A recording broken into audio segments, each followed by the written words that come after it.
Some of the greatest challenges for me and my students, I think, is the diversity of the students' needs. As I've been trained in responsive classroom, open circle, project adventure, which is more non-academic things, but trying to get the children to feel comfortable. I think you need to set what are you going to do for each student and what is that goal for that day or that week. I feel I need to be with all my students, my special ed students as well as my average students as well as my gifted students. And I need to be driving all of them to the next level.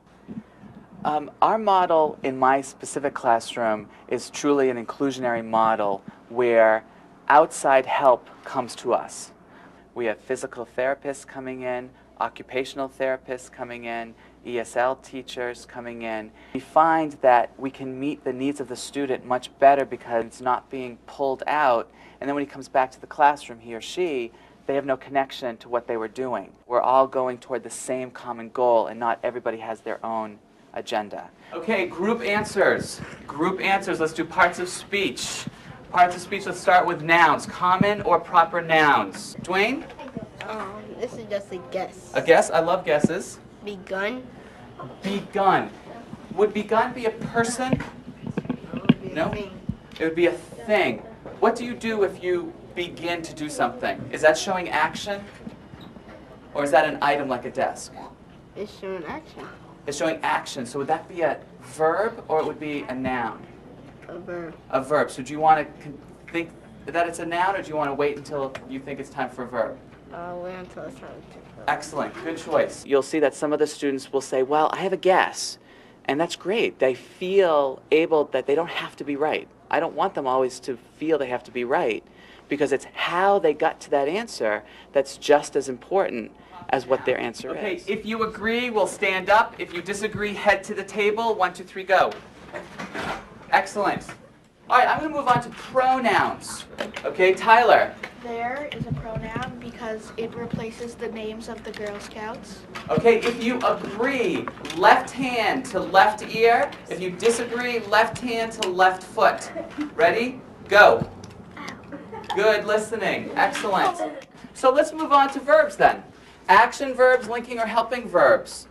Jordan. Work is an action verb. Work is an action verb. If you agree with Jordan, we're going to go, yes, Jordan. If not, we're going to go, just a polite little Ready? 1, 2, 3, go. Yes, Jordan. All right, action verb. Any other verbs or linking verbs? Maddie. No. Have is a verb. No. Have is a verb. If we agree, yes. If not, 1, 2, 3, go. Yes, Maddie. All right, excellent. Linking or helping verb. Stephen, name one of the two things I need in a prepositional phrase. Adverb, adjective. No, think a minute for a prepositional phrase. Adverb. Stephen, right up here. If this is a preposition, I know. What? Conjunction. no, not a conjunction. That's all right. Good guess. Good guess. Call on someone, Stephen, to help you out. Should I tell him the answer? Should I help him? No, you're helping him by telling him what you think the answer is. You need a noun and a preposition because it's called a prepositional phrase. So it's, okay. So what's the other thing we need? Hannah. Okay. The question is, name one of the two things I need in a prepositional phrase. I got both. Can I say them? Say one. A noun. A noun.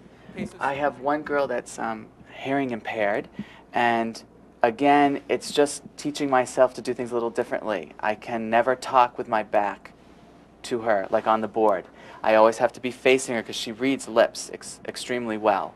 The other thing is, again, getting to know her well so she feels comfortable if she misses something.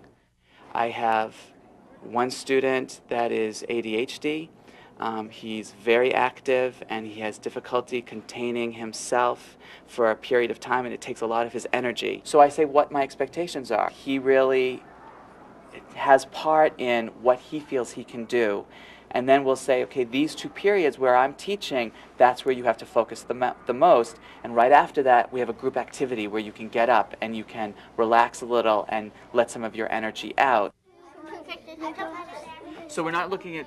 And one of my other students is PDD, which is pervasive developmental disorder, and he also has Asperger's.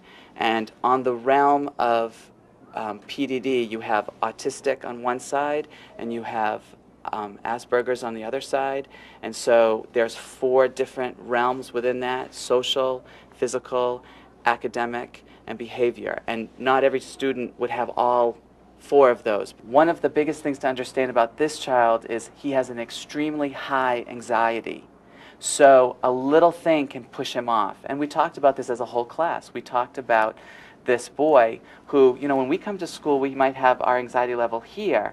But when he comes to school, it's already here. So for us, if one thing goes wrong, we come here. He goes over the top. His aide and I meet all the time. We meet with a team of people and talk about, we want him to feel comfortable in the classroom. We want to try to decrease his anxiety. Our goal is that he stays in the classroom and that he doesn't have to leave the classroom. So there are times he's doing his own thing with his aide, sometimes on the computer, sometimes doing math games. But a lot of times I will find that I'll be doing a lesson, he'll be at the back table doing something else, but all of a sudden he'll interject something into the classroom. Michael, how do you spell nonsense?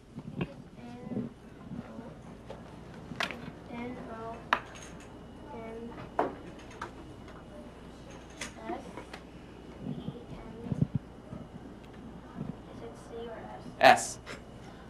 E. Excellent. And we don't want to push him too fast because then he'll backtrack. And sometimes he does backtrack and we can't figure out why, but that's the way he's built. And he's extremely bright. So it's really making the other kids seeing that he is an intelligent boy. He just has this problem that we're trying to help him with so that he can be successful in our environment. When I'm teaching, I always teach to the top and then scaffold down to the kids who need it. I have a special ed background, which I went back for because I found in so many of my classrooms I had these diverse needs, and I felt I didn't want to go into special ed, but it certainly has helped me in my own classroom to have this background so that when people are throwing all these OT, PT, PDD, IEP, I know what all that is because I also had that same training, and I can disagree with them or agree with them, but be able to back up why I believe that. All right, excellent job. Find a chair. We're going to shake out before you go to an extra recess, so here we go. Find your space. I got me a chair. And here we go. 1, 2, 3, 4, 5, 6, 7, 8, 9, 10, 11, 12, 13, 14, 15, 16. 1, 2, 3, 4, 6, 7, 8, 9, 10, 11, 12, 13, 14, 15, 16. 1, 2, 4, 5, 6, 7, 8, 9, 10, 11, 12, 13, 14, 15, 16. 1, 2, 3, 4, 6, 7, 8, 9, 10, 11, 12, 13, 14, 15, 16. 1, 2, 3, 4, 5, 6, 7, 8. 1, 2, 4, 5, 6, 7, 8. 1, 2, 3, 4, 5, 6, 7, 8. 1, 2, 3, 4, 5, 6, 7, 8. 1, 2, 3, 4. 1, 2, 3, 4. 1, 2, 3, 4. 1, 2, 3, 4. 2, 1, 2, 1, 2, 1, 2, 1, 1, 1, 1. Yes! Good job. Line up, please.